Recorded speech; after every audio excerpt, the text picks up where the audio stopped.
I'm here on College Avenue in Fayetteville, where effects of the new healthcare legislation bill will soon be felt. Email account passwords must be changed every semester.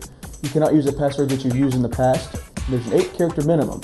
Apple's latest gadget, the iPad, hit stores in the United States April 3rd with its Wi-Fi version. The new Nanoscience Technology Building will increase the value of students in the job market. The rumors on campus about the building's completion and the necessity of the building raise questions about the program's impact across the state.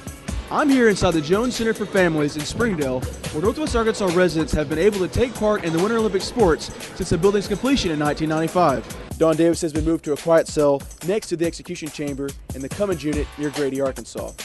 This would have been the first execution in Arkansas in 5 years. Jonathan Weaver, UATV News. Restaurants like Arby's will be required to list their calorie content information, while smaller chains like Slim Chickens won't because they don't reach that 20-store limit. In Fayetteville, Jonathan Weaver, UATV News.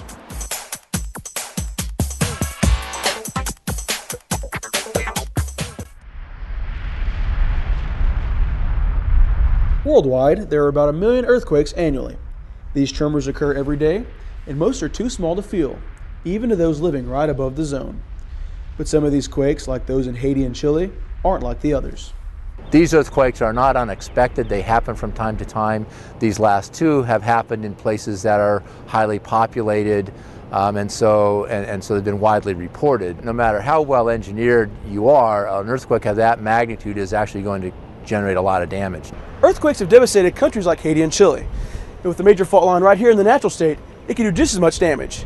The New Madrid fault line runs on the eastern edge of the state from West Memphis, following the Mississippi River down to the southern tip of the state. In a place where you have a historical record of large earthquakes, you should always be prepared for the possibility that there might be another big earthquake at some point in the future. With the fault line running through the state, residents should know what the impact could be here at home. Here in Fayetteville, probably we wouldn't be affected very much at all. We might feel some ground shaking in this area, but it shouldn't be particularly severe. Some of our oldest structures in town that are made of unreinforced brick or masonry might sustain some small amount of damage here from a large earthquake in the New Madrid zone. But for the most part, we're probably pretty safe here. Jonathan Weaver, UATV News. I'm here on College Avenue in Fayetteville, where effects of the new healthcare legislation bill will soon be felt. Restaurants with 20 or more chains will be required to list their calorie content information on their menus and drive-through signs. For nearly 20 years, consumers have seen nutritional labels on packages for food, but have remained in the dark about the nutritional quality of their restaurant meals. Experts hope this new law will make patrons think twice about supersizing their combo. The calorie information for most restaurants is already available in restaurant literature and on their websites. But the new measure will make the calorie content more visible to the consumer in order to try to promote healthier eating. Restaurants like Arby's will be required to list their calorie content information, while smaller chains like Slim Chickens won't because they don't reach that 20-store limit. In Fayetteville, Jonathan Weaver, UATV News. I'm here outside the Benton County Courthouse in Bentonville, where 2 decades ago a local man was convicted of the murder of a Rogers woman and then sentenced to death. Dawn Davis was scheduled to be executed Monday night, but Governor Beebe ordered the execution to be halted. Davis and his attorney are challenging the state law, saying that the execution violates his 8th Amendment protections against cruel and unusual punishment. The Method of Execution Act of 2009 allows the Director of Departments of Corrections to change the execution protocol at any time. The Supreme Court of Arkansas ruled that the execution stay was needed because it is uncertain if the act is unconstitutional. Dawn Davis has been moved to a quiet cell next to the execution chamber in the Cummins unit near Grady, Arkansas. This would have been the first execution in Arkansas in 5 years. Jonathan Weaver, UATV News.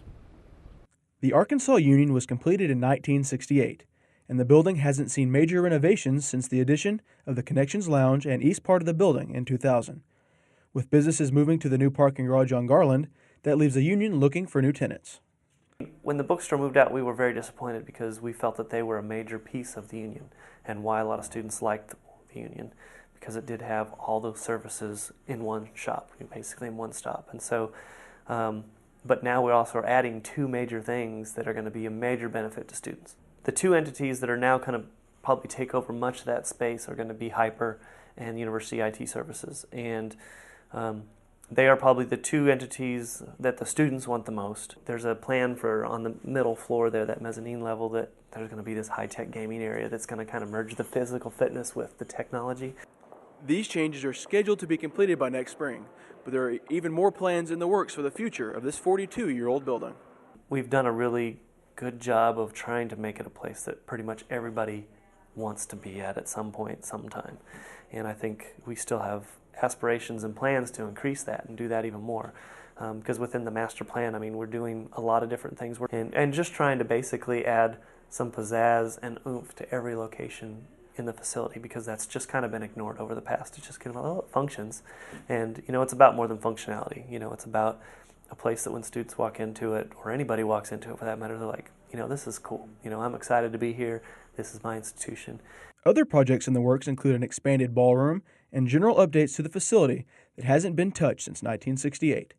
Jonathan Weaver, UATV News. Apple's latest gadget, the iPad, hit stores in the United States April 3rd with its Wi-Fi version, and a 3G version is expected to hit stores April 30th.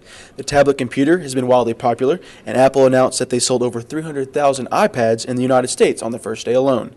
And with the computer store right here on campus, students have been embracing the new technology. We've got 3 demo units that are fully loaded with some demo apps and are connected to the internet, so students can, you know, touch it, get a feel for it, and really just kind of get their hands on it, because that's the best way to really experience it, as I found, because I was kind of a skeptic saying, oh, it's a big iPod Touch. But once you get your hands on it, you're like, well, what's wrong with that? It's kind of fun. So, you know, just come on down. We've got them, and, you know, we've got more on back order, and just play. A lot of people are in a hurry when they come to the union, but they see the big sign, they go, oh, do you have them? They come over, and it's the first thing you see when you walk in, and they, you know, end up going, oh my, I'm late, I got to get out of here, but I'll be back. So. The computer store sold 25 iPads and currently have 3 on display for students to get a hands-on experience with the iPad. Jonathan Weaver, UATV News. Nice strong heart. Okay, take a deep breath. Clinics like this one stay busy most days. There's a steady stream of patients with common ailments and some more serious. But all these people are looking for one thing, and that is affordable health care. These people don't know where else to go, and a lot of them don't even know about this clinic because it's hard to see. You don't really notice it. We see patients that they wouldn't know what else to do.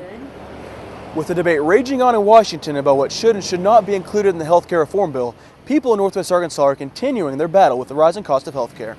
17.5% of Arkansans do not have health care, and many cannot afford the skyrocketing bills. Since 1986, the Northwest Arkansas Free Health Center has been helping those people and is on track to see 12,000 patients this year. My opinion is that there will always be a crack in the system that people will fall into.